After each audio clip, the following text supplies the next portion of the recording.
Olá, vamos dar sequência na série Interpretando o Apocalipse de João,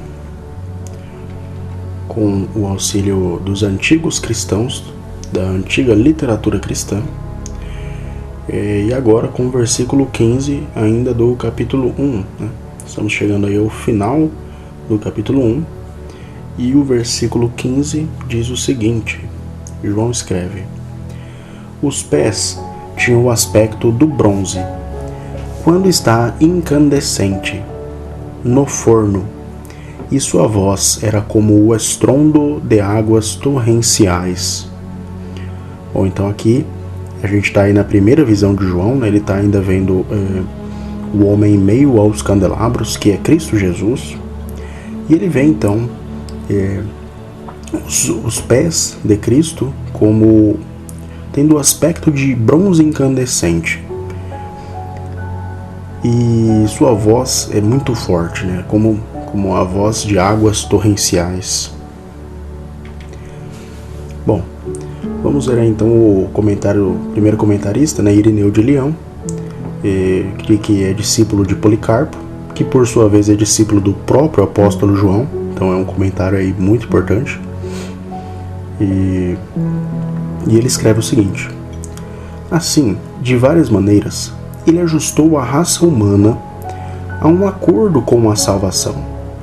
Por esse motivo, João também declara no Apocalipse que sua voz é como o som de muitas águas, pois o Espírito Santo é verdadeiramente muitas águas, uma vez que o Pai é rico e grande, e a palavra, passando por todos, concedeu liberalmente benefícios aos seus súditos, elaborando por escrito uma lei adaptada e aplicável a todas as classes.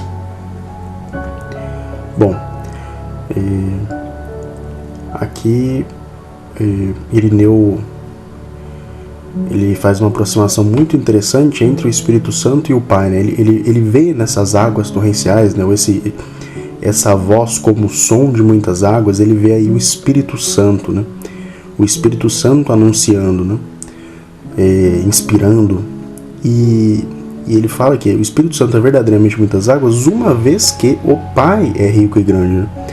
Então ele faz aí uma aproximação entre o Espírito e o Pai, que a gente pode entender aí como uma evidência da essência divina do Espírito Santo, né? E ele ainda diz que Cristo, ou a palavra, concedeu benefícios aos seus súditos. Quais benefícios? Uma lei aplicável, né? Uma lei adaptada e aplicável a todas as classes, ou seja, a toda a humanidade, né? Não é uma lei aplicável só a uma etnia, né? Como talvez fosse a antiga lei. Era muito difícil para outras etnias aplicar, mas não. Agora a lei de Cristo, a lei transmitida por Cristo, ela é melhorada. Agora ela é aplicável por todos. Ela é como um cinto de ouro, né? Como a gente viu já num vídeo anterior. Bom, então esse é o comentário de Irineu de Leão. Vamos para o próximo comentador, que é Vitorino de Petal. Ele escreve: Seus pés eram como bronze polido, refinado na fornalha. Ele está falando dos apóstolos, porque refinados pelo sofrimento eles pregaram sua palavra. Pois aquele através dos quais a proclamação é estendida são propriamente chamados de pés. E o profeta entendeu isso de antemão ao dizer: Vamos venerar onde seus pés estiveram. Porque onde eles, como os primeiros, estiveram e estabeleceram a igreja, ou seja, na Judéia, todos os santos se reunirão e adorarão seu Deus.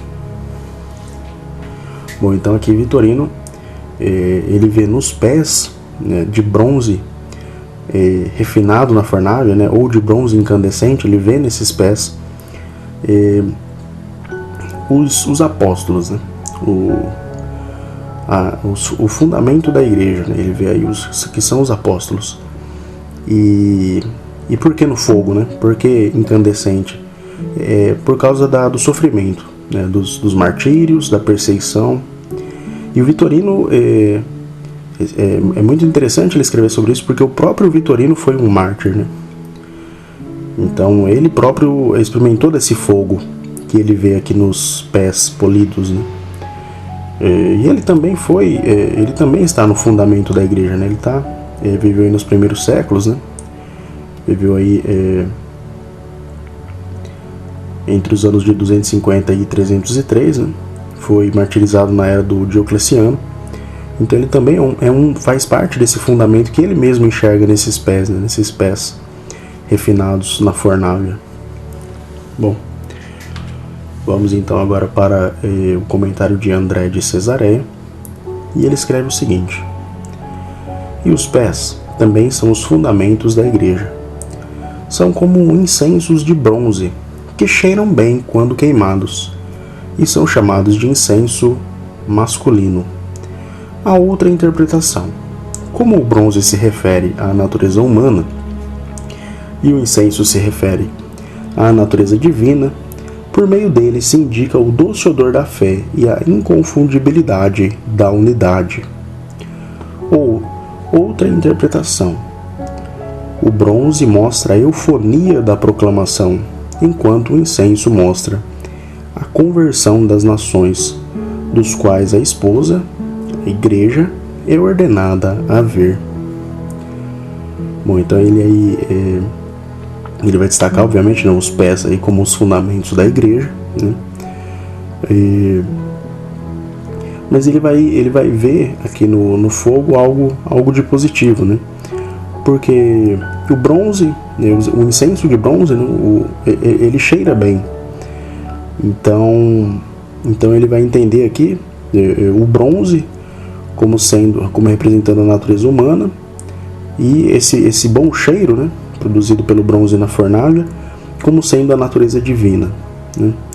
Então o bronze é algo de material, algo de físico, representando a natureza humana, e o cheiro, esse bom cheiro, né, algo um pouco mais, não que não seja físico, né, mas um pouco mais sutil, algo que parece um pouco mais aéreo, digamos assim, né, se referindo então à natureza divina, né? E ele ainda diz que isso mostra a inconfundibilidade das naturezas em Cristo, né?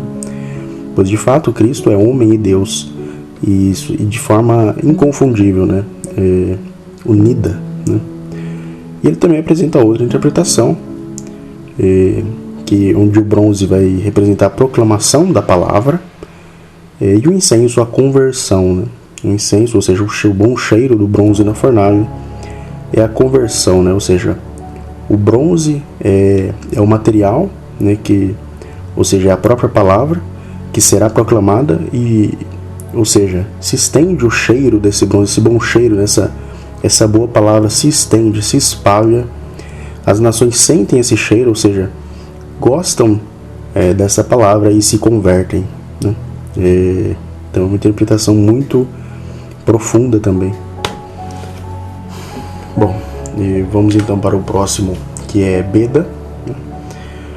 E ele escreve: a frase pés refinados pelo fogo refere-se à igreja do fim dos tempos, que será examinada e testada por terríveis aflições, pois de fato bronze é metal trazido para uma cor dourada por um fogo muito quente e elementos adicionados.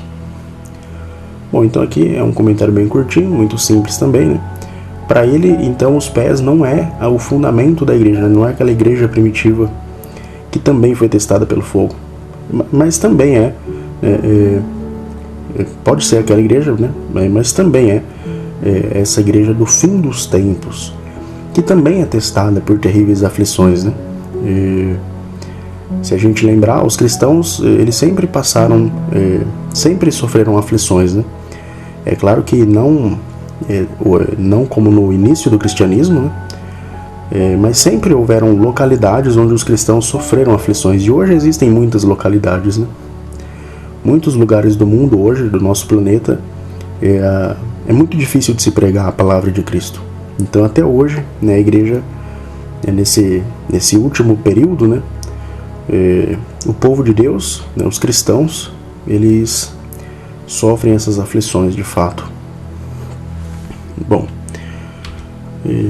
temos aí também o comentário de Ecumênio, que escreve o seguinte: e a sua voz era como o som de muitas águas. Esta é uma maneira apropriada de falar, pois como sua voz alcançaria toda a terra e a proclamação a seu respeito nos cantos do mundo, a menos que fosse audível, e não apenas em virtude da voz perceptível, mas pelo poder da proclamação.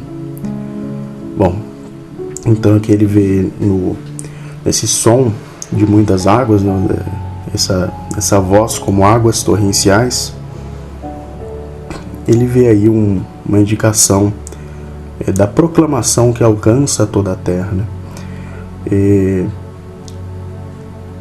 E ela não é uma audição física que, né, ele escreve, a menos que fosse audível e não apenas em virtude da voz perceptível, mas é uma proclamação com poder, né, um poder divino, né, é o próprio Espírito de Deus espalhando a palavra, né, que pode ser ouvida como águas torrenciais, como o som de muitas águas.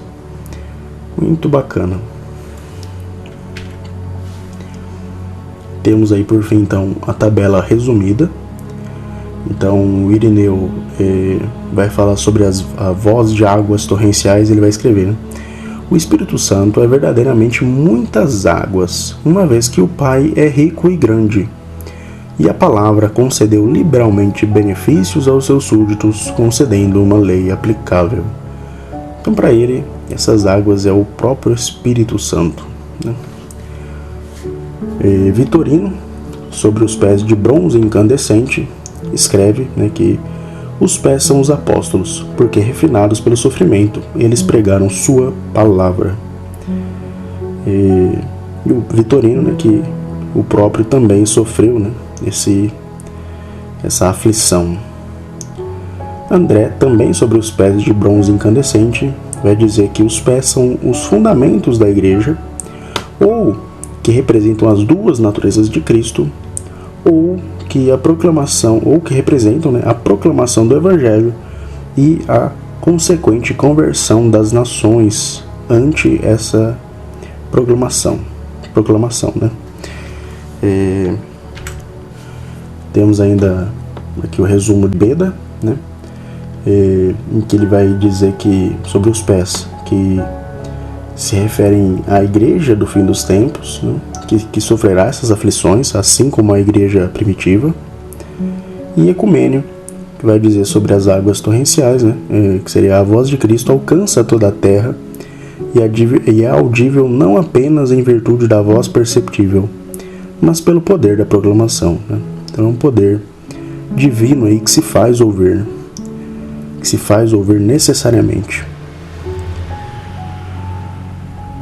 Bom, então esse é o vídeo de hoje, né, do versículo 15. Espero que tenha sido proveitoso. Se sim, inscreva-se, compartilhe, curta, e que a graça do nosso Senhor esteja com todos.